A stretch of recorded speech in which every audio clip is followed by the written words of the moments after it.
un moment, je suis rattrapé par ça et je vais être dans une grosse histoire, celle qui va m'amener en prison pour tentative de meurtre. L'histoire de mon départ de menace, elle est pas simple non plus. Il me dit, t'es pas reconnaissant de notre histoire. Je lui dis, mais en quoi? Il me dit, ouais, tu me demandes des parts de menace. Il me dit, t'as un très bon pourcentage, tout ça, mieux que des artistes en major. Pourquoi tu me demandes des parts de menace? Qui verse l'avance? C'est eux qui nous versent l'avance. Sans projet. Sans projet, Mais ouais. comment vous avez fait?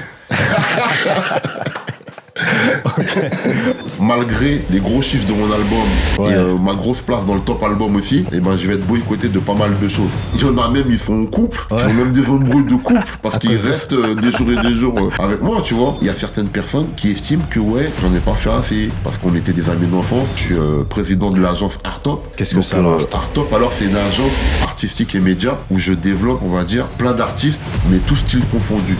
Bonjour à tous, Alibi Montana, rappeur, avec 5 albums solo à mon actif, maintenant président de l'agence artistique et média Artop, et là, retrouvez-moi autour d'un verre. I love you, baby.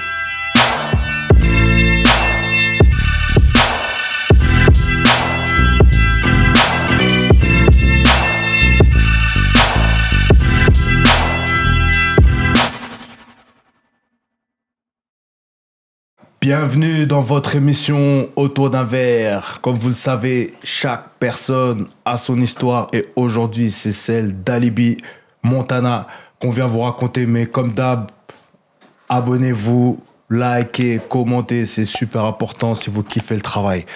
Alibi, comment ça va? Mais écoute, Eric, ça va très bien. Ça va bien? Ça va très bien et content d'être à ton micro et d'être devant tes téléspectateurs. Merci, c'est un honneur aussi pour nous. Merci pour la fluidité des échanges, pour qu'on réussisse à se capter. C'est pas tous les jours simple, mais avec toi, c'était grave simple. C'est clair. Je suis quelqu'un d'assez simple dans la vie de toute façon. Ok. On va commencer direct, Alibi. Première question, où t'es né? Alors, je suis né à Port-au-Prince, en Haïti. Ouais. Donc voilà, je suis arrivé en France très, très jeune, à peu près à l'âge de 3 ans à peu près, dans ces eaux-là. Donc pas de souvenir d'Haïti? Très peu, parce que je suis arrivé en France par des circonstances, parce que j'avais des parents, surtout mon père, qui était un opposant politique face à la dictature des Duvalier. Ouais. Et on est arrivé parce qu'à un moment... Qui sont les Duvalier? Les Duvalier, c'était les dictateurs qui ont dirigé Haïti pendant des années. D'accord. Okay. Dont le président, ensuite, ça a été son fils, mais tous les deux étaient aussi terribles l'un comme l'autre. Okay. Et mon père, donc, avec un groupe de militants, s'est toujours battu contre ça. Et à un moment, ils ont commencé à en tuer pas mal. Et puis, mon père, il était sur la liste aussi de ceux qui devaient être tués. Ouais. Et donc, c'est pour ça qu'il a pris la décision de partir, de venir en France avec sa famille. Ok. Et t'atterris où alors? Enfin, vous atterrissez où? Alors, j'atterris au tout début, on a atterri dans le 10e. Donc, dans une toute petite pièce dans le 10e.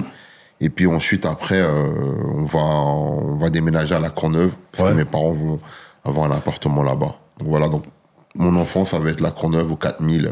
Au 4000, voilà. Ah là là.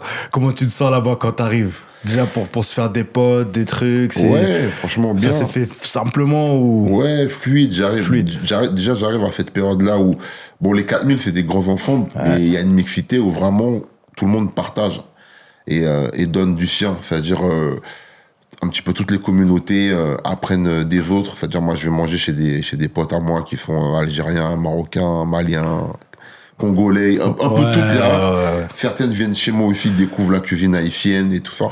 On partage un tas de choses ensemble, on grandit ensemble, tu vois, on découvre un petit peu tout ensemble, tu vois. Voilà, de cet âge-là jusqu'à l'adolescence, jusqu'à la découverte des premières musiques qu'on aime. Voilà, c'est vraiment ça, les 4000. Et puis quand je suis arrivé là-bas, c'était un bonheur parce qu'on sortait d'une toute petite pièce à Paris à un appartement où j'avais ma propre chambre, etc.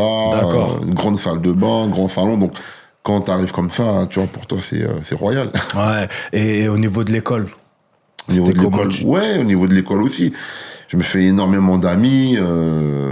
L'école, il n'y a pas tout qui m'intéresse, mais j'aime l'ambiance, j'aime l'histoire, j'aime la géographie.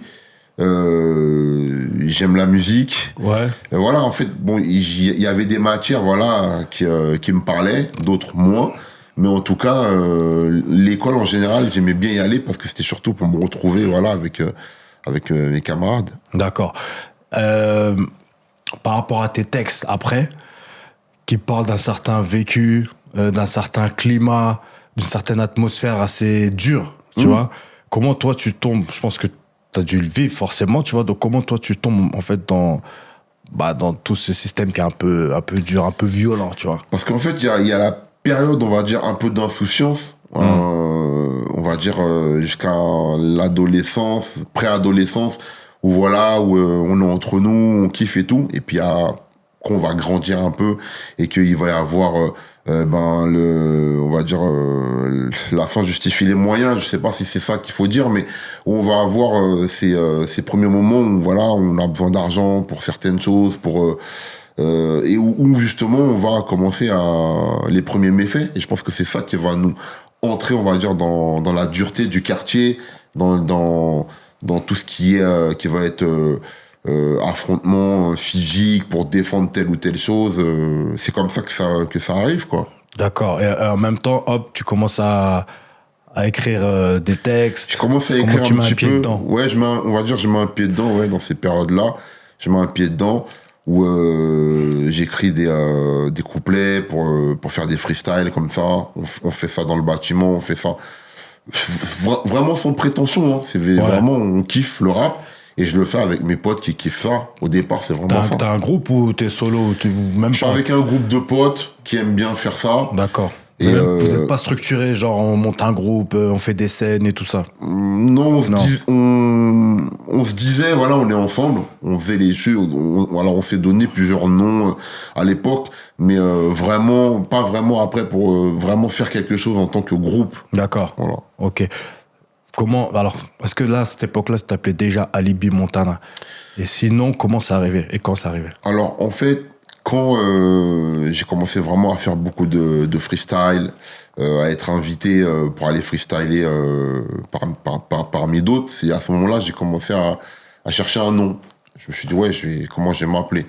Et après, autour de moi, les gens m'appelaient déjà Alibi, avant le rap. Pourquoi? Ils m'appelaient Alibi parce que j'étais toujours celui qui trouvait les prétextes pour tout le monde, mais dans tout. C'est-à-dire, tu cherchais une idée, un truc à dire à ta mère, à ton père. Ah ouais. Moi, je trouvais l'idée de ce qu'il fallait dire. Ok. Et j'étais aussi le meilleur pour récupérer les courriers que l'école envoyait s'il y avait des absences.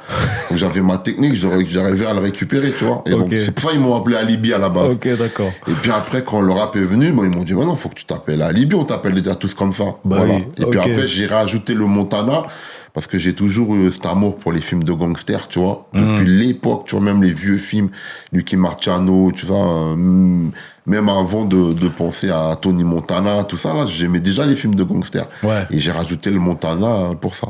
Ok.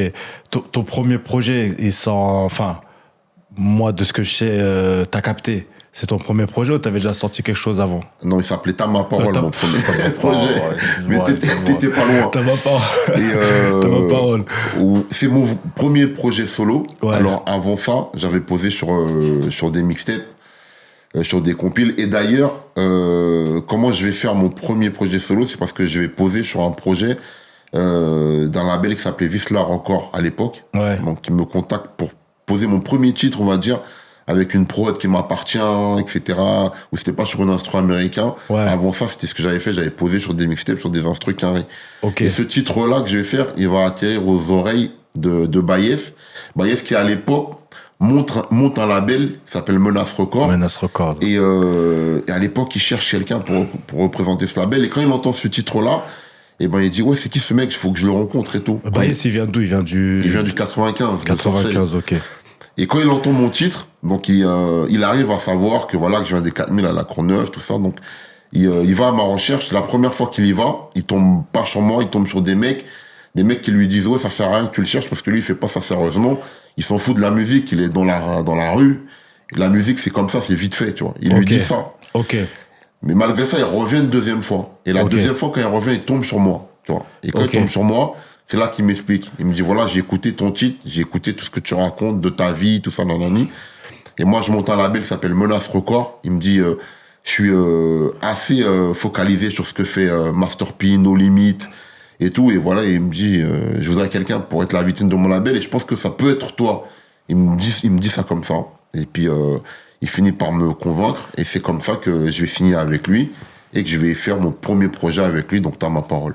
Mais toi, tes potes qui l'ont dit que tu faisais pas ça sérieusement, toi, dans ta tête, tu le faisais sérieusement ou ils avaient raison, tu le faisais pas sérieusement à ce moment-là? Alors, ceux qui lui ont dit ça, c'était des mecs de ma cité qui étaient pas, eux, vraiment qui calculaient pas vraiment le rap, tu vois. Ah ouais, c'est dans d'autres choses, ouais. Voilà. Ok. Après, eux, je sais pas si... je sais pas si c'était bienveillant ou pas, tu vois. C'est ça que je me dis. Après, il y en a qui m'ont dit non, c'était pas bienveillant. C'est bizarre. tout ça.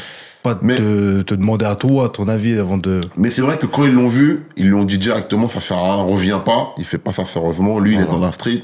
Donc, reviens pas ici, tout ça. C'est ce qu'ils lui ont dit, tu vois. Ok. Voilà. Et c'est vrai que lui, il est revenu quand même. Et d'ailleurs, même après, je lui ai toujours dit je lui ai dit même merci pour ça, tu vois. Même par rapport à ce qui a pu se passer entre nous après, toutes les divergences. Mais souvent, j'ai reconnu l'étape qui était importante Bien dans sûr. ma carrière avec lui.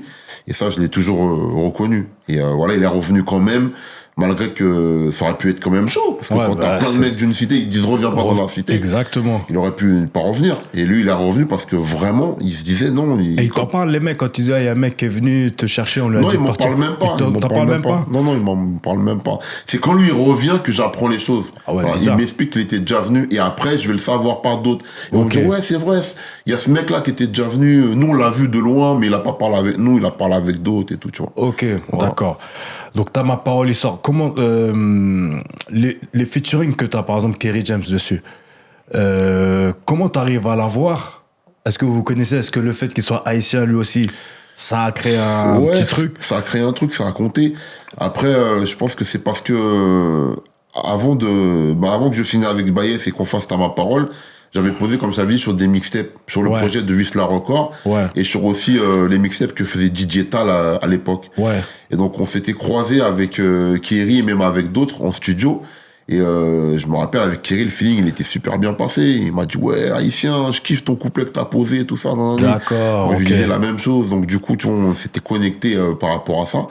Et quand justement je faisais mon premier projet, on va dire mon premier disque, Ouais. donc je l'ai appelé, je lui ai dit voilà, il m'a dit bien sûr, je viens direct frérot, tout ça. Et puis on a fait le morceau ensemble, notre premier featuring ensemble qui était sur T'as ma parole. Et alors, donc, le morceau, enfin, l'album, il sort et tout. Toi, les premiers retours que t'as, c'est quoi? En termes de, bon, les chiffres au début, pour le premier, ça doit pas être trop ça, mais en termes de reconnaissance de la rue, justement. Oui, justement, c'est ça, c'est que le projet, il a un bon succès d'estime. C'est-à-dire que au niveau des quartiers, voilà, ça, il y a le morceau avec Kerry, mais il y a aussi d'autres morceaux, il y a Bustaflex qui est dessus, Ouais, il y a Bustaflex, ouais. il y a des morceaux qui tournent bien, tu vois, dans les quartiers, tu vois. Ouais. Donc par rapport à ça et tout, on a un bon succès d'estime et tout ça. Et le truc qui freine un peu tout ça, c'est le fait que moi je me retrouve incarcéré. Ouais, justement, c'est C'est-à-dire ça. que l'album est commercialisé depuis 2 mois. Donc Ah il ouais. est dans les Fnac, Virgin, tout ça, il est même dans les Leclerc, tout ça, Carrefour et tout. Et moi je me retrouve incarcéré parce que je suis rattrapé par toutes mes histoires de rue. Parce que comme je te disais, là où les autres avaient pas vraiment tort, c'était que oui, j'avais un pied dans la rue et l'autre un peu dans la musique, mais mon pied qui était dans la rue, il était vraiment Il dans la était rue. quoi. vraiment bien dans Donc la voilà, rue. donc au moment où mon album il est commercialisé, donc on va dire que je commence à faire ce qui est promo, ce qui est une démarche un peu artistique, et j'ai toutes mes histoires de rue qui sont quand même là, tu vois. D'accord. Et donc à un moment, je suis rattrapé par ça, et je vais être dans une grosse histoire, celle qui va m'amener en prison pour tentative de meurtre, tu vois. Carrément, tu peux en parler ou tu préfères pas?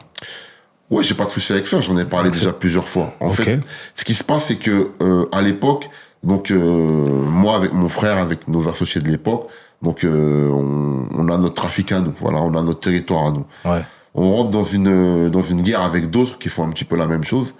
Et à un moment, un soir, quand je vais rentrer chez moi, il y a une équipe qui m'attend dans le parking, et je viens de garer la voiture, et ils arrivent, et ils mitraillent ma voiture. Ils la mitraillent. Donc moi, je peux me pencher pour récupérer, parce que j'étais armé aussi, pour récupérer mon arme. Et donc du coup, je me lève et je tire sur le premier qui est devant, qui avait mitraillé ma voiture en premier. Donc je le touche, il tombe. Et quand il tombe au sol, donc tous les autres, ils se sauvent. Voilà. Et puis à partir de ce moment-là, moi je pars en cavale. Tu vois, je pars en cavale et jusqu'à ce que je me fasse attraper par les flics. Mais voilà, pendant toute cette période de commercialisation de mon premier disque, c'est ça l'histoire. Je suis en cavale jusqu'au moment où je vais me faire attraper et que je vais être incarcéré. Mais donc là, la légitime défense, non, ça passe pas, comme t'as une arme et tout. Justement, alors moi je tombe pour tentative de meurtre parce que parce qu'il est gravement blessé. Je suis qu'à essayer de me tuer. Et donc eux ils me mettent tentative de meurtre.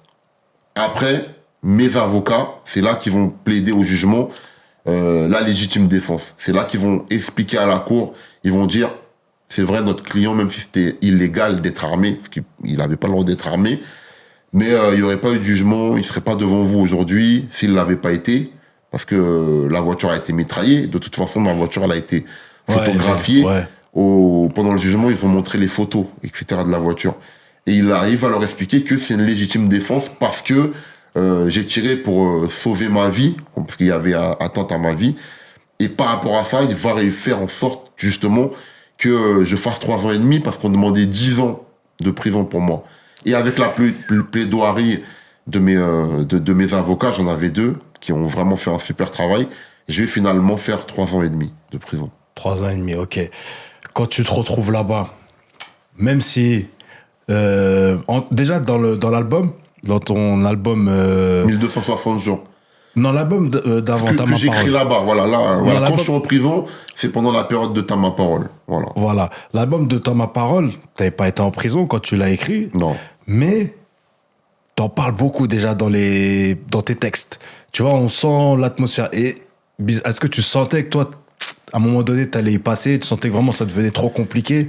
Alors, je savais que c'était compliqué parce que par rapport à la vie qu'on menait avec mes associés, avec mon frère, c'était une vie qui était quand même assez dangereuse, tu vois. Quand t'es dans tout ça, on était quand même amené à régler pas mal d'histoires, à fréquenter pas mal de personnes déterminées aussi, qui pouvaient faire tout un tas de choses. Mais te dire que j'avais anticipé dans ma tête le moment de la prison, pas vraiment. On va dire que, voilà, je menais ma vie comme ça, il y avait une forme d'insouciance, et je l'avais pas anticipé, que ça allait arriver comme ça.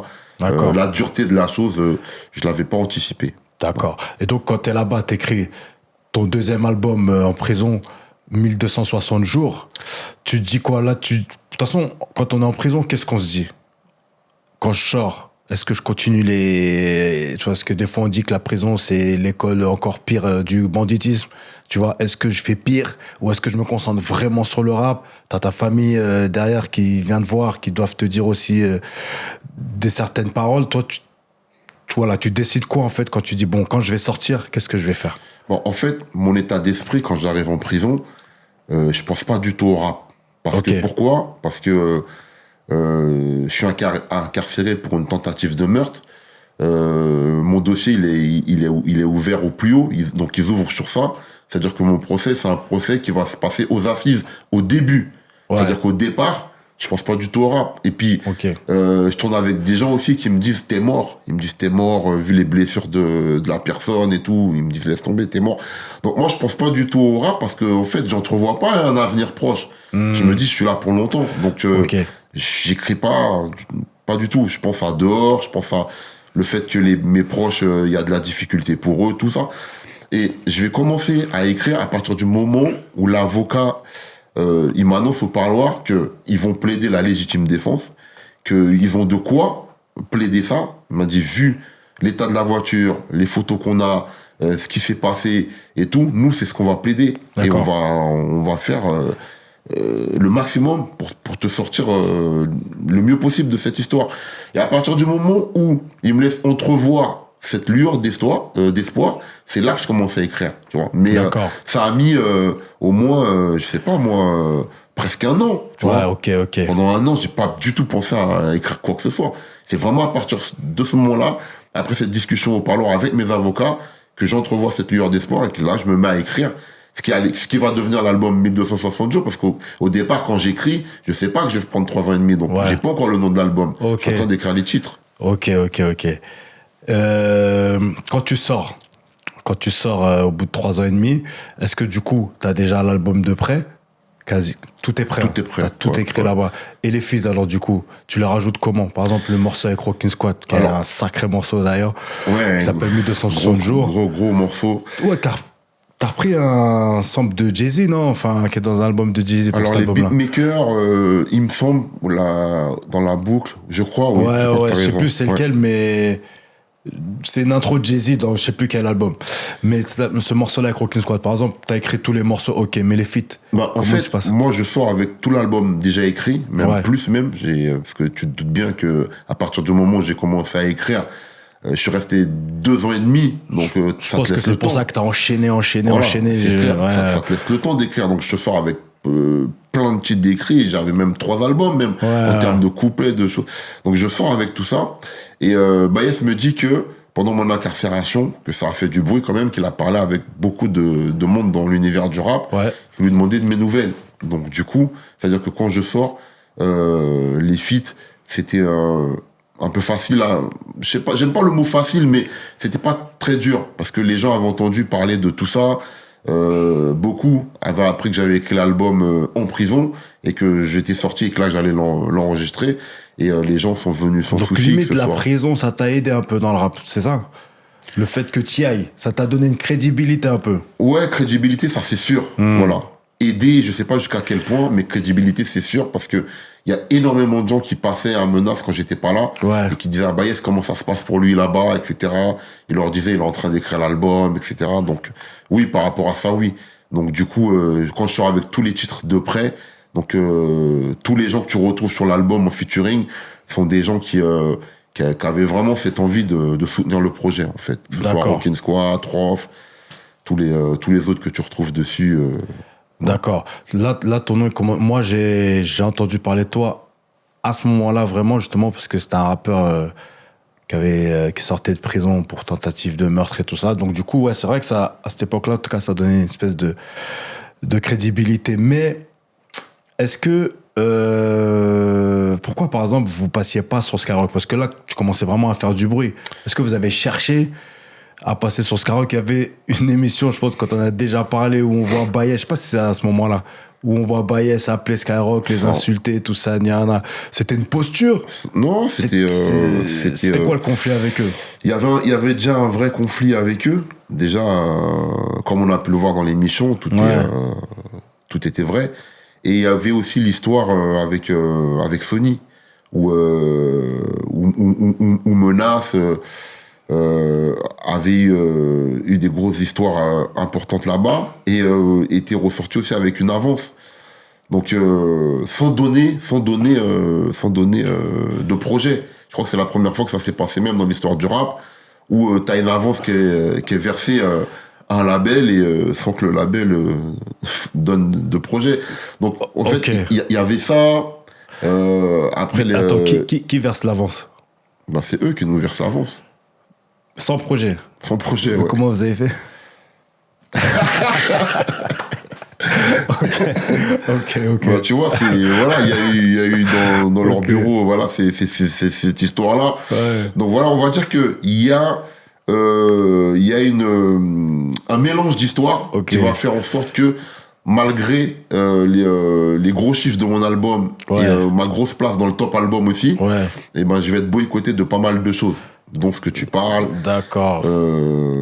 Voilà, que ce soit ça ou plein d'autres plans, Ouais. je vais être boycotté de tout ça, parce que j'ai cette image menace, parce qu'il y a ces histoires-là avec cette maison de disques et d'autres choses. Donc, je vais faire ma vie, tu vois. Donc, sans certaines promos, sans certaines radios, sans certains plans, parce que justement, les gens se disent, bon voilà, c'est Menace, il y a ces histoires-là avec Menace. Donc, Alibi Montana, c'est Menace. Ouais. Donc, on lui ouvre pas la porte de certaines choses.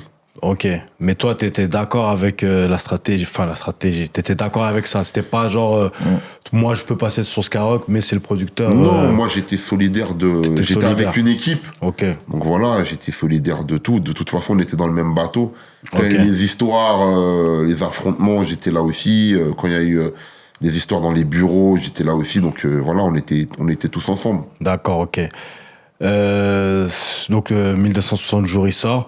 Toi, comment dirais-je, la conclusion de cet album pour toi, Est-ce qu'il a été abouti comme tu voulais, notamment dans la conception et aussi dans la promotion? Alors, pour moi, tout était abouti au niveau de l'album. Il était vraiment comme je l'avais pensé dans la cellule quand j'écrivais et tout ça.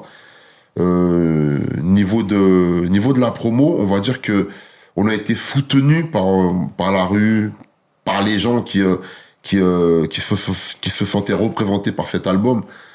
Parce que l'album, comme tu dis, il passe pas dans des grosses radios. On n'a pas de clip au tout départ. On n'a pas grand-chose finalement. Et on se Pourquoi classe, il n'y a pas de clip? et on se classe très très haut dans le top. Parce qu'en fait, quand l'album il sort, eh ben on n'a même pas fait de clip au départ. Voilà, on sort, l'album il est mis dans les bacs. Mais il y a quand même un gros engouement dessus. Il y a un gros bouche à oreille. Ce qui fait qu'on se classe très très haut dans le top. Donc l'album, il figure dans le top à l'époque avec des Johnny Hallyday, des Céline Dion, Je me rappelle ça, ouais. tout un tas de gros, tu vois. Et t'as le nom Alibi Montana qui est avec tous ces gens-là. Et bien sûr que ça suscite, tu vois. Donc on a plein d'appels, des gens qui nous appellent, ouais, etc. Limite, vous avez même pas prévu ça en fait, c'est ça que tu veux me dire? Non, Ouais, c'est pas ça. prévu du tout. On n'a pas D'accord. prévu du tout. Et 1260 jours va tout changer aussi pour nous. Parce Ouais. que ça va nous amener énormément de plans. Même si on a un boycott de pas mal de personnes, mais aussi on a un gros soutien d'autres. Par exemple, je vais faire ma première tournée. Ah. On a un booker qui vient nous chercher là-bas dans les bureaux de menaces. Même pour la petite histoire, je l'ai déjà raconté. J'avais jamais fait de tournée de ma vie. C'est mon premier album. On va dire, à 1260 jours, c'est mon premier album solo parce que T'as ma parole, c'est un mini-album en fait. Ouais. Donc, quand il y a un booker qui vient à Menace et qui me dit voilà, je vais faire la tournée d'Alibi Montana et qu'il nous donne une avance, il nous donne de l'argent pour ça, au départ, on a l'impression qu'il nous a donné de l'argent gratuitement. Quand je te dis gratuitement, c'est parce que quand tu connais rien, tu n'as jamais fait de tournée, et t'as un mec qui vient, il te pose de l'argent sur un bureau et tu le prends limite pour un fou, tu vois. Donc, il vient de province, il nous ramène l'argent, il repart. Quand il repart, on s'est dit, oh putain, c'est un fou, il nous a donné de l'argent gratuitement, tu vois. C'est après qu'on va comprendre, quand il revient, qu'il cale des répètes, machin, nanani, on commence à se dire, ah voilà, ah, c'est ça, il va avoir un travail à faire. Et puis, qui nous donne aussi toutes les dates. Il nous dit, voilà, tu vas faire ça, tu commences par Lille, Bordeaux, Lyon, nanani. Voilà, mais au tout départ, on l'a vécu comme ça. On l'a vécu comme si on nous donnait de l'argent gratuitement. Et donc, on va faire cette première tournée. Et jusqu'à la première date, pour moi, ça reste un peu évasif. Quand je te dis évasif, c'est parce que l'album, il marche bien, on est dans le top album, mais nous, on tâte pas ça. Tu sais, on est entre nous dans le bureau de menaces, donc on est entre nous, on fait beaucoup les choses entre nous, donc on prend conscience de rien, finalement, tu vois. Quand on fait la première date à Lille, je me rappelle, je suis à l'hôtel, on a fait les balances l'après-midi, je suis à l'hôtel et tout, on est entre nous et tout. Et le booker, il nous appelle pour dire oui, là, va falloir venir dans la salle et tout.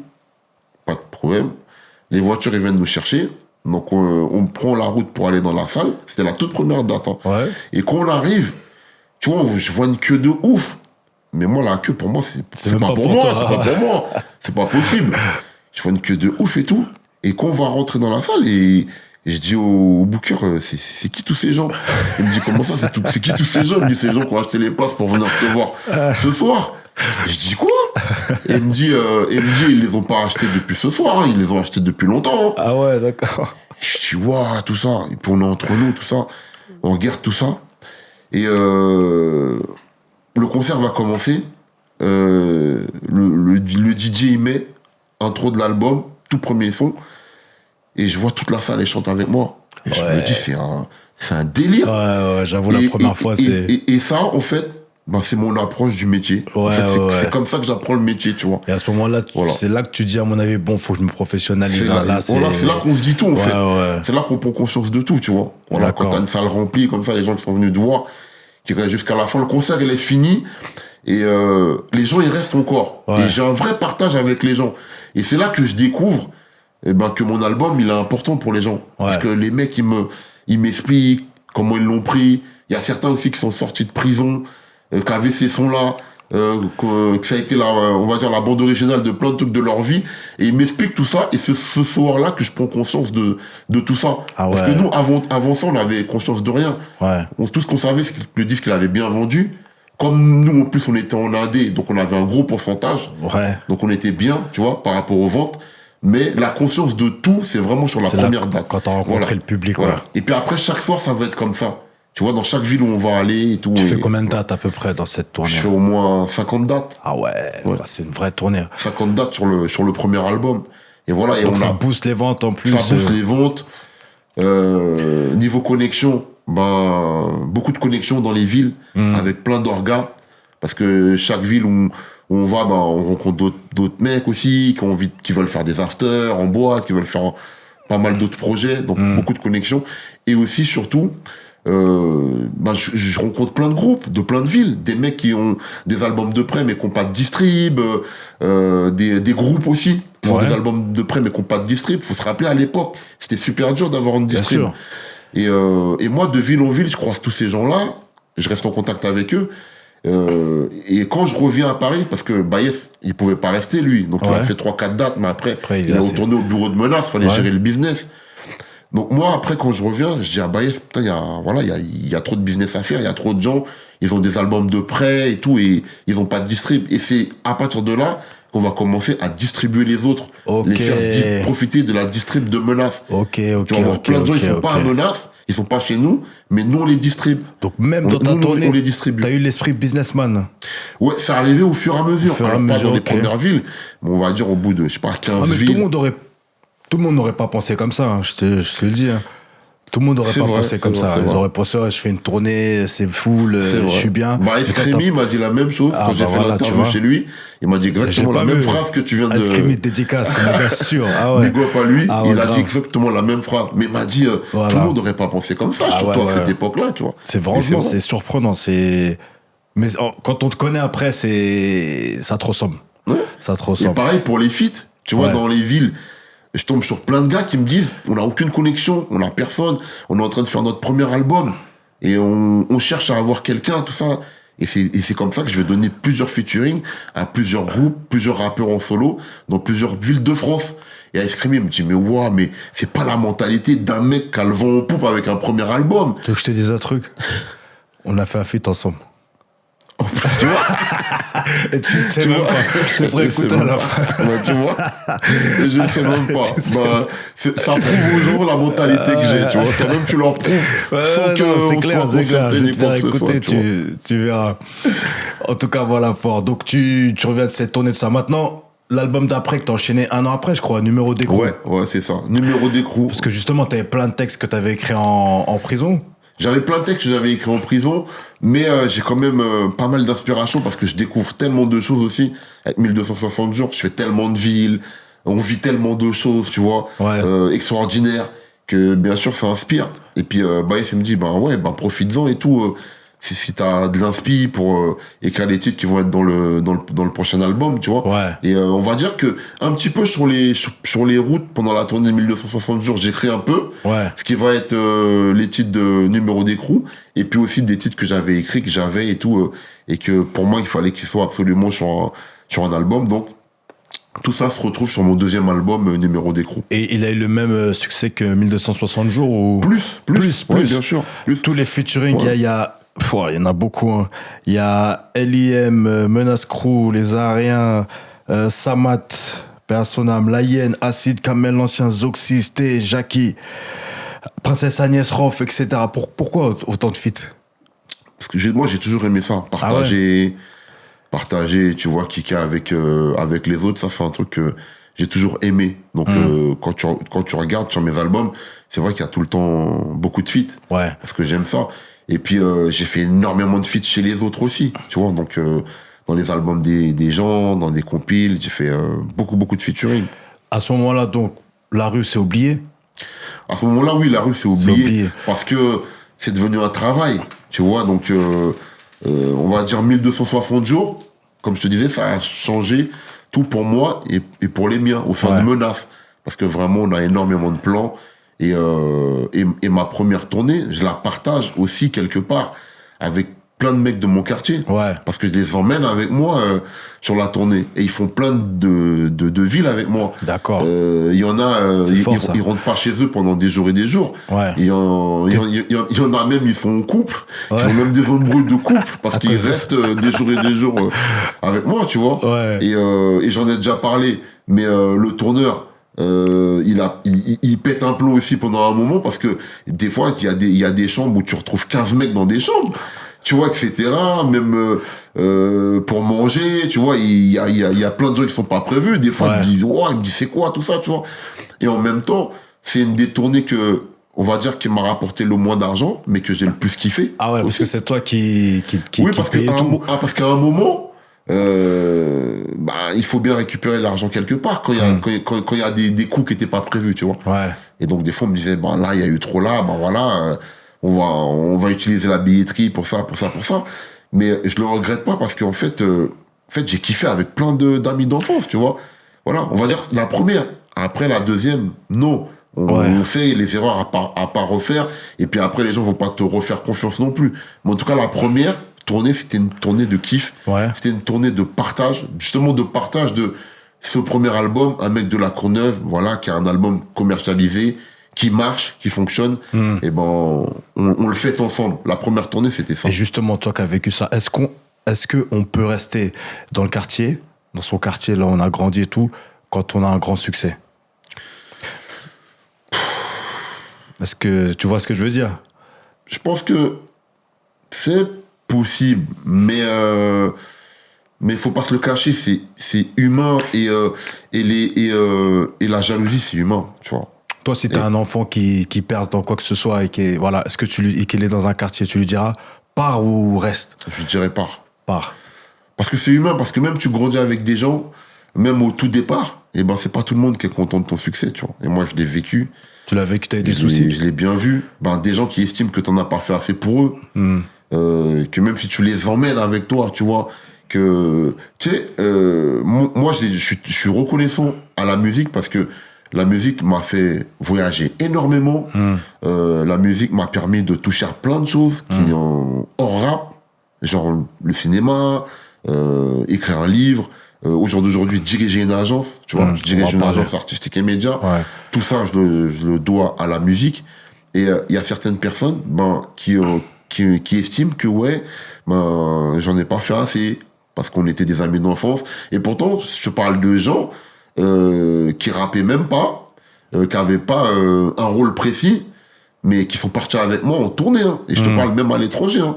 J'emmenais des gens, genre en Afrique, etc., au Maghreb, voilà, parce que c'était des potes. Et que quand tu deals avec un booker, t'as la possibilité de dire, ok, vas-y, sur ce cachet-là, je vais prendre un peu moins, mais voilà, je veux tant de chambres d'hôtel en plus. Voilà, au niveau du staff, on est tant. Voilà, ça, c'est des choses que j'ai fait à plusieurs reprises. Mais il n'y a pas de reconnaissance. Certains oui, mais d'autres non, tu vois. Voilà. Et c'est en cela que je te dis que c'est humain. Et quand tu me parlais tout à l'heure, généralement, il faut se dire la vérité, très peu restent vraiment à la base dans le quartier, tu vois. Il y en a qui ne retournent même pas du tout, tu vois. Ouais. Voilà. Moi, je retourne souvent, parce que déjà, j'ai de la famille là-bas, tu vois. Ah, tu retournes aujourd'hui, tout ça? Ouais, bien sûr, j'ai de la famille là-bas, etc. J'ai mon frère Alino qui est beaucoup là-bas, tu vois, même s'il vit plus là-bas, mais qui est beaucoup là-bas. Ouais. Et voilà, et pour moi, ça reste important, quoi, tu vois. Mais après, pour répondre à ta question, voilà, le côté humain où tu contrôles pas le cœur des gens va faire que c'est mieux, tu vois. C'est mieux d'être posé tranquille, quoi. Ok, après cet album-là, tu quittes Menace? Ouais. Alors, l'histoire de mon départ de Menace, elle est pas simple non plus, tu vois. Parce que, donc après Numéro d'écrou, qui fonctionne très bien aussi, tu vois. Ouais. C'est-à-dire, on n'a pas un souci niveau financier. C'est ça que je comprends pas. On est plutôt bien, tu vois. Même mieux que certaines personnes en major à l'époque. Oui, puisque qui, eux, ont des abattements de ouf. Tu vois, même parce qu'il y a ce qui est drôle et que les gens ne savaient pas, ou peut-être maintenant ils le savent parce qu'ils se sont instruits, mais c'était qu'à l'époque de Numéro d'écrou, il y avait des gens que tu voyais grave à la télé, et moi je touchais mieux qu'eux. Financièrement, j'étais mieux qu'eux, tu vois. Mon compte en banque était beaucoup mieux que le leur. Ouais. Et ce qui se passe, c'est que le succès étant, moi je reçois les propositions après de toutes les majors. Voilà, ils me proposent tous des contrats pour signer chez eux. Moi, comme je suis tranquille, j'ai rien à cacher, je lui dis, yes. Je dis, voilà. Okay. j'ai les offres de tel. Mais Voilà, tu qui lui me dis proposent de les pourquoi rejoindre. pour lui, Non, je sais pas ce que t'allais dire. pour lui mettre une pression, en gros, tu regardes, j'ai ça, est-ce que je peux pas toucher plus ici, sinon je pars. Franchement, c'est même pas la raison pour lui mettre une pression. Mais en même temps, tu dis aussi la vérité. Parce que moi, c'est vrai que je suis bien à Menace, que tout se passe bien. Mais moi, je lui dis, voilà, j'ai les offres de toutes les autres majors. C'est pas important pour moi de partir. Ok. On est bien entre nous. Mais à un moment, je vais lui dire, moi, je veux bien rester. Mais je pense qu'on arrive à un moment où il faut que moi, j'ai des parts dans Menace. Ok. Je lui dis ça. Ok. Et quand je lui annonce ça la première fois, il le prend pas si mal que ça. Il me dit, ouais, écoute, faut qu'on en rediscute et tout. Il me dit, écoute, on va se faire un dîner pour ça, tu vois. Ok. Je dis, ok. Mais on laisse quelques jours passer aussi. Et pendant ces jours qui ont passé, je crois qu'il a discuté de ça avec des gens proches, sa famille proche, et qui lui ont mis dans la tête autre chose. Parce que quand on arrive à ce fameux dîner, Il a changé il a changé d'avis. Ouais. Il me dit, ouais, et tout, t'es pas reconnaissant, et tout, Il me dit, t'es pas reconnaissant de notre histoire. Je lui dis, mais en quoi? Il me dit, ouais, tu me demandes des parts de menaces. Il me dit, t'as un très bon pourcentage, tout ça, mieux que des artistes en major. Pourquoi tu me demandes des parts de menaces? Mais je lui dis, je te demande des parts de menaces parce que je suis le plus gros vendeur à menaces et que j'estime que, voilà, on arrive à une période, deuxième album. Je t'ai montré toutes les maisons de disques qui veulent que je signe chez eux. Je t'en ai parlé, je t'ai rien caché. Donc je pense que là, il faut qu'on passe à cette étape-là. Et je reste, et j'étais sincère, hein. J'aurais pu passer toute ma vie à Menace, honnêtement. Tu vois. C'est vrai. Et justement, je pense qu'il se fait influencer et qu'il refuse.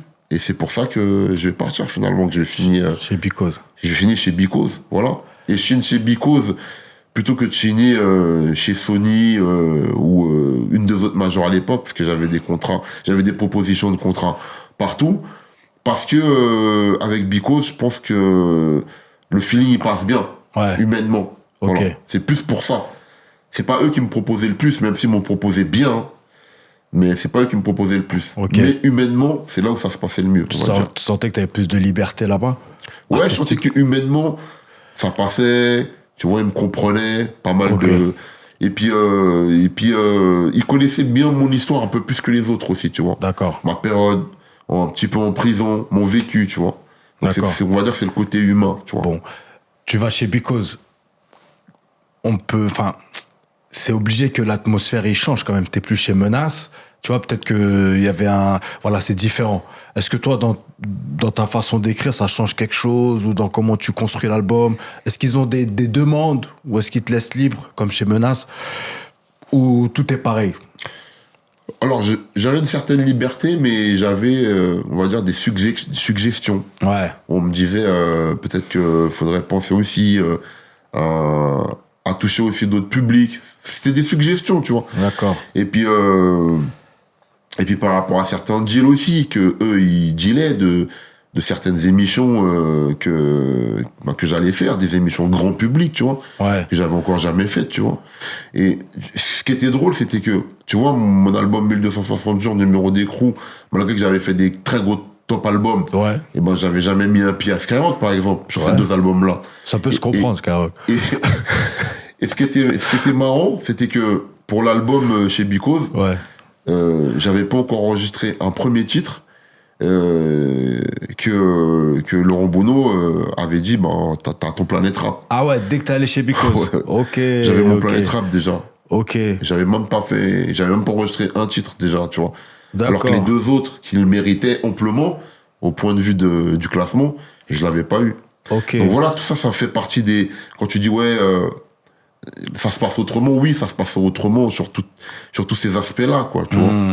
Et le fait de passer à Skyrock, qu'est-ce que ça change? Parce que financièrement aussi, ça, voilà, passer chez Skyrock, c'est pas mal, non? Ça change parce que, on va dire, ça t'apporte une autre popularité. Ouais. Tu vois, on va dire que j'avais celle des quartiers, de la rue, tu vois, des gens qui ont toujours soutenu dès le départ. Après, Skyrock ou des émissions télé que je vais faire sur des grandes chaînes, ça va t'amener une popularité qui va faire en sorte que tu vas être sur certains festivals, que tu vas être sur certains plans francophones à l'étranger. En fait, ça va amener ces choses-là, en fait, tu vois. Ok. La maison de disque, elle est contente de l'album? Ouais, plutôt. Toujours Ghetto, c'est ça? Non, ça s'appelle Inspiration Guerrière. Inspiration Guerrière. Mon premier album chez eux, il s'appelle comme ça. Voilà. Et toi aussi? Satisfait? Ça se passe bien, même si l'album est moins... Il est un peu moins rue, tu vois, Inspiration Guerrière, que 1260 jours et numéro d'écrou. Ouais.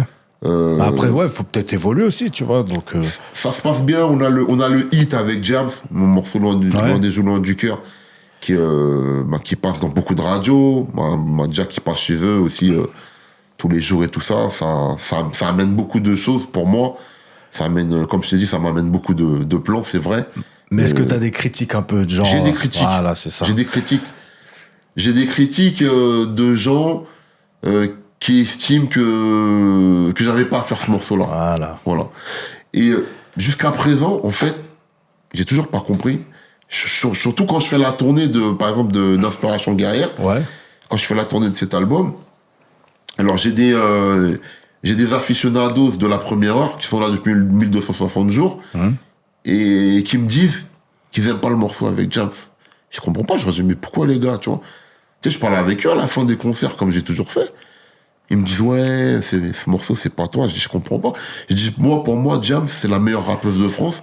Pour moi elle tabasse plein de mecs. Il y a plein de gars qui tabassent mais tranquillement en freestyle et tout. Et vous me reprochez de faire un morceau avec elle, tu vois. Ça, j'ai jamais compris. Ça n'a pas été accepté par plein de gens parce dans mon qu'elle public. représentait le grand public, Jams, tu vois. Et toi, tu représentais la rue. Donc pour eux, c'était peut-être deux mondes qu'ils allaient jamais se croiser. Et peut-être qu'à cette période-là, c'était une période où, tu vois, au jour d'aujourd'hui, c'est plus facile. Bien sûr, mais à l'époque, c'est... Peut-être qu'à cette période-là, voilà, c'était dur. Ouais. Et les gens, ils étaient bornés. Et c'était dur pour eux de se dire, mais c'est notre même gars qui est là, Jams ou pas Jams, tu vois. Et surtout, moi, le truc, en fait, c'est que j'ai toujours eu une démarche sincère. C'est-à-dire que Jams, j'ai toujours estimé qu'elle était forte. Mais bien sûr, rien à dire là-dessus. Et si Jams, c'était Jams, mais qu'elle était pas forte, j'aurais pas collaboré avec elle. Ouais. Mais pour moi, c'était une grosse kickeuse, tu vois. Et voilà, et au même titre que poser avec un Roth, avec un Kerry James, tu vois, avec un Jackie des Nègres Marrons, je kiffe parce que, voilà, c'est des mecs, voilà, qui sont lourds sur l'instru. Jam, c'est la même chose. Sur l'instru, elle est lourde. Et voilà. Mais bon, j'ai fait avec ces critiques-là de l'époque. Bon. Là, tu reviens après, boum, on avance un peu. L'album Rue avec L.I.M. Ouais. Limite, quand moi j'ai su que vous allez faire un album ensemble, je me suis dit, ouais, logique en fait, tu vois. C'était. Comment ça s'est fait? Comment ça s'est passé cette. Logique, ça s'est fait. C'est ça, logique. Après, l'album Rue, il sort avant Inspiration Guerrière. Voilà. Ouais, ok. Parce que quand Rue sort, je suis encore à Menace. Voilà. Quand Rue sort, je suis encore à Menace. Mais il sort chez qui alors? Le Rue 1. Ouais. Il sort chez Menace. Chez Menace, ok. Le Rue 1, je parle. Ok. Et en fait, c'est vraiment la rue qui nous a poussés. Les gens du 92, les gens du 93, ils disaient, voilà, il y a un mec dans le 9-3, c'est la rue, il y a un mec dans le 9-2, c'est la rue, il faut qu'ils se regroupent. On va dire c'est les gens... C'est fort. C'est les gens qui nous ont poussés à nous rencontrer, tu vois. Parce que je pense pas que les collabs, c'était d'actualité à l'époque. Hein. Non, ça se faisait pas. Ça se faisait pas. Hein. Vous êtes peut-être les premiers, ou voire dans les premiers en tout cas. Dans les premiers en tout cas. Ouais. Et surtout poussés par les gens comme ça. Les gens qui nous poussent à nous rencontrer. Là, les deux, c'était logique, c'était vraiment... Mais alors, comment vous avez écrit l'album en studio ensemble, naturellement. Tu vois, on se rend compte, tu vois, on passe un jour ensemble, on voit vraiment qu'on a vraiment Vous connaissiez déjà ou juste non, je connaissais pas. Okay. Non. C'est vraiment les gens, ils nous poussent à nous rencontrer. On passe une journée ensemble, on parle de plein de choses. On se rend vraiment compte qu'on voit les choses de la même manière. Et on écrit les titres ensemble, vraiment, naturellement. Ça va assez vite. Ça va vite. Ça va assez vite, ouais. Naturellement. Et l'album, il sort. Et puis là, cet engouement-là qui connaît dans toute la France, où vraiment les gens se sentent représentés par l'album. Ouais. Et pareil, on part en tournée, on fait une tournée de fou aussi, une tournée de malade. Ouais. où pareil, chaque soir une ville, chaque soir on joue dans une ville, mais après on va dans les cités de la ville, c'est-à-dire les afters de rue, c'est dans les cités en fait. Faites le concert On fait Après, le vous allez dans concert, les cités. après on est en plein dans la cité avec tous les mecs qui viennent, qui fument Fort, avec fort. nous, qui ramènent les bouteilles, qui truc. Et ça, on le fait, même quand il y a une after officielle. Hein. On fait quand même ça. C'est-à-dire que des fois, il y a certaines villes où, par exemple, les gens s'y Ça, c'est regardent, fort. ils vont voir, ils tapent rue 2 sur Internet, tu retrouves des images. On est en plein dans la street, dans les quartiers, avec les mecs, tu vois. Et après, le soir, on est dans la boîte, dans l'after officiel. Mais avant, Ah ouais. on a fait l'after de rue. Et ça, on l'a fait dans plein de cités de France, tu vois. Ouais, C'était c'est vraiment un fort, ça. kiff. Quand tu dis rue 2, il y a eu un 2? Après, on a fait le rue 2. Voilà, on l'a fait, pas avec menace, Ouais. cette fois-ci, parce que moi, j'avais déjà signé chez Because. L.I.M aussi, il avait fait ses trucs autrement, tu vois. Et on va enregistrer l'album Rue 2 qu'on va produire, nous, tu vois. On va D'accord. le faire distribuer, mais c'est nous on en est les producteurs. Ouais. Et on va faire une collaboration avec Believe, à l'époque, pour l'album Rue 2. D'accord. Ok. Et alors, franchement, 2008, t'as enchaîné. L'album avec Alino. Ouais, affaire de famille. C'est ton frère. Ouais. D'accord. Ouais. Et ça te tenait à cœur de faire un album avec lui ou... Ouais, on voulait le faire déjà depuis longtemps, tu vois. Ouais. Après, c'était juste une question de timing, tu vois. On en parlait déjà sur la tournée de 1260 jours, on parlait déjà Ouais. de faire l'album Affaire de famille. C'était juste une D'accord. question de timing. Parce Ok. que à ce moment-là, j'étais énormément demandé, donc énormément sur les routes, à faire des collabs un peu partout aussi. Tu Ouais. regardes dans cette période-là, je suis presque sur toutes les compiles qui se font dans le rap français. T'es partout. Les albums aussi. Tu Même, vois, je suis. en vrai, parce qu'on n'a pas le temps, mais tous les feats que t'as fait, tu vois, mais C'est énorme. C'est t'as une toujours dinguerie. été généreux là-dessus. Je pense que tu C'est une refusais dinguerie. pas un feat Et et t'as connu toujours comme donné un pas coup de... connu, hein. Exact, bah, C'est-à-dire que dans cette période-là, je me retrouve aussi bien sur les gros albums de Ouais. mecs en major Exactement, que ouais, de c'est mecs, vrai. des fois, qui vont sortir leur premier projet. Tu exactement, vois. non, c'est vrai. Et ça, je crois que t'étais l'un des seuls, tu vois, à vraiment le faire comme ça. Je connais plein de gens qui ont fait des feats avec toi, qui n'étaient pas connus et tu l'as fait naturellement. Jusqu'à Donc ça, aujourd'hui, c'est- quand il y avait certains feats qui s'étaient amusés à compter, ils disaient que j'étais le rappeur en France qui avait fait le plus de featuring, Ouais, tous ouais. rappeurs confondus, entre rappeurs connus et rappeurs pas connus. Ouais. Ils vous disaient que j'étais celui qui avait fait le plus, parce que quand tu tapes featuring Alibi Montana, ne serait-ce que sur Internet, hein, Ouais. et ben je sais pas, t'as Ouais, il n'y en a pas, il y en a trop. t'as Il y en des a trucs trop. qui sortent Ouais, il y en a trop. à poison, ça, Ouais, à il y en a poison, trop, il y en donc, a trop, il y en a trop. c'est clair. Bon, ce qui m'intéresse aussi, c'est aujourd'hui. Qu'est-ce que tu fais à Libé Montana aujourd'hui? Ouais, alors aujourd'hui, comme je te disais un petit peu hors caméra tout à l'heure, je suis président de l'agence Artop. Qu'est-ce que Donc, c'est alors? Artop, alors c'est une agence artistique et média où je développe, on va dire, plein d'artistes, mais tous styles confondus. Ok. C'est-à-dire, bien sûr, j'ai plein de rappeurs, mais pas que. J'ai des gens qui font de la variété, des gens qui font de la musique afro, du rail, du compas, des DJ. J'ai vraiment tout de profil dans la musique. Et mon rôle, un petit peu, c'est de les accompagner. Voilà. Mais C'est-à-dire comment que- tu les recrutes en fait? Parce que faut vraiment t'y connaître. Tu m'as même dit qu'il y avait des rockers. Il y a des rockers Donc aussi. il faut Ouais. s'y connaître là-dedans. Donc sur quoi tu te bases pour les recruter? Alors, il y a beaucoup de bouche à oreille, il y a beaucoup de recommandations. J'ai beaucoup Ok. de... Parce qu'avec toutes ces années, je connais un nombre incalculable de personnes qui ont un rôle dans la musique. Des fois, je reçois un coup de fil. C'était le cas même hier.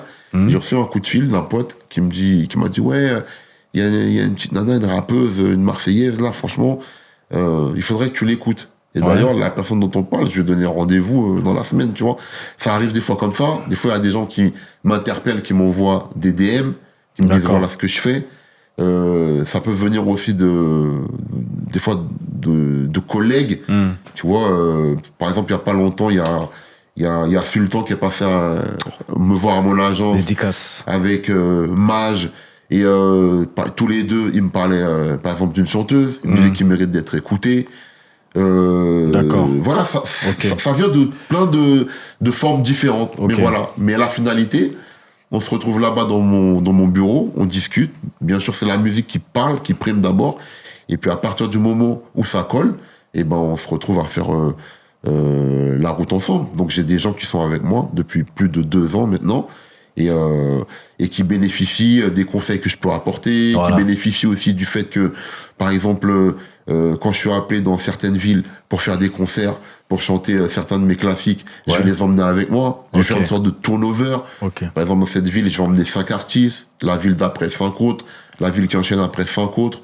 Je fais un turnover pour leur permettre justement de pouvoir défendre leurs titres. Et il y en a, voilà, qui ont un single sur les plateformes, un EP et d'autres un album. Donc ça leur permet de pouvoir défendre ces projets-là. Et puis ça peut être aussi autre chose. Par exemple, je vais être sur un projet cinématographique, comme il y a 2 ans, sur le film Braconnier, que le réalisateur Sébastien Jiménez m'a demandé de jouer dedans et de faire aussi la bande originale. Ouais. Et ben, je peux faire aussi à ce moment-là un placement pour mes Là, artistes. tu vas jouer là. Non, il est déjà sorti. Il est déjà sorti. Ouais. Il est déjà sorti. Je vais aller Tu vas regarder ça. regarder Je vais le regarder Braconnier. ça. Et ben, mon travail aussi, c'est le fait, par exemple, t'es un de mes artistes, je te Ouais. place dans le film, en figuration. Ok. Voilà, tu fais une scène. Il y a une scène, par exemple, où je suis dans une chicha. Ouais. Voilà.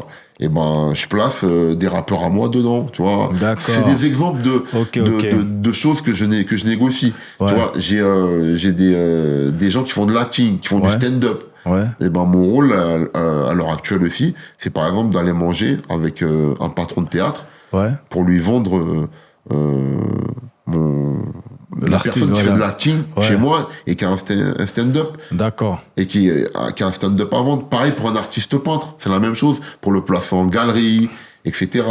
Dans mon agence, il y a certaines œuvres qu'ils ont fait. Ouais. Voilà, tout ça, ça fait partie des fonctions que je remplis au sein de Artop avec mon associé Magid Lebar. Ça, finalement, ça ressemble bien à ce que tu dégages, en fait. Tu es toujours dans l'altruisme et le partage. Ouais, tu vois, pour moi, c'est finalement. pas différent parce que j'ai toujours eu ce côté-là, tu sais, Ouais. de partager Ouais. les choses, tu vois. Je le faisais déjà à l'époque sur mes premières tournées, comme je te disais, j'emmenais plein de gens, même des gens qui rappaient pas. J'ai toujours eu ce côté-là, tu vois. Là, l'émission là s'appelle Autour d'un verre VERS. Pour toi, c'est quoi le verre, la citation qui te colle à la peau ou qui t'a suivi ou que tu veux mettre en avant comme tu veux? Moi, j'ai toujours eu un leitmotiv, un mot que je disais souvent dans le métier, je disais toujours « t'as ma parole Ouais. ». Voilà, moi, C'est pour ça. moi, c'est La parole, c'est important. ouais, c'est pour toi. important pour moi. Ça me représente bien. Toi, quand t'as donné ta parole, t'as jamais trahi. Non, Ok. j'ai pas de souvenir. En tout cas, tu l'as mis Voilà. souvent Si j'ai en avant. donné ma ça. parole et j'ai pas respecté, écrivez-le en commentaire parce que j'ai pas de souvenir de ça. Ouais, t'as dû être- Généralement, je la respecte. Tu vois, quand je m'engage aussi, c'est pareil. Quand je m'engage, je dis ok sur quelque chose et moi je le fais. Et à l'inverse, t'as été déçu justement des fois de la parole donnée des gens. À qu'ils ont l'inverse, pas- oui. Souvent. hein. En Beaucoup rap, de gens ça doit être m'ont dur, donné ouais. leur parole et Ouais. n'ont pas tenu. Où on fait des Trafalgar, des trucs Ouais, dans le ouais. dos, des certaines vengeances pour tel ou tel. Tu vois, ça c'est arrivé souvent. Et des trucs que des fois j'ai appris par la suite. Tu vois, on m'a dit, voilà, il y a telle personne qui a dit que elle voulait pas que tu sois sur ce projet-là ou elle voulait pas que tu sois sur cet événement-là parce que tu viens de menaces, parce qu'il y a eu tel souci avec Bayes, parce qu'il y a eu tel souci avec ton frère qui a exprimé telle ou telle pensée. Ouais. Et voilà. Souvent, c'est des choses qui me sont arrivées. D'accord. Alibi, en tout cas, je te remercie vraiment d'être venu, d'avoir pu partager ton expérience et tout ça. C'est un plaisir. Et je te souhaite le meilleur pour Artop, ton agence. Merci Tout ça. beaucoup. On essaiera de mettre on va mettre des images et tout Avec plaisir. de certains. J'avais vu le peintre, tu m'as montré des Qui est trucs, très c'est fort chez nous. magnifique. D'ailleurs, On va essayer de. Big up, bon, je peux pas donner les noms, hein, mais Ouais. big up tous mes artistes au sein d'Artop, Ouais.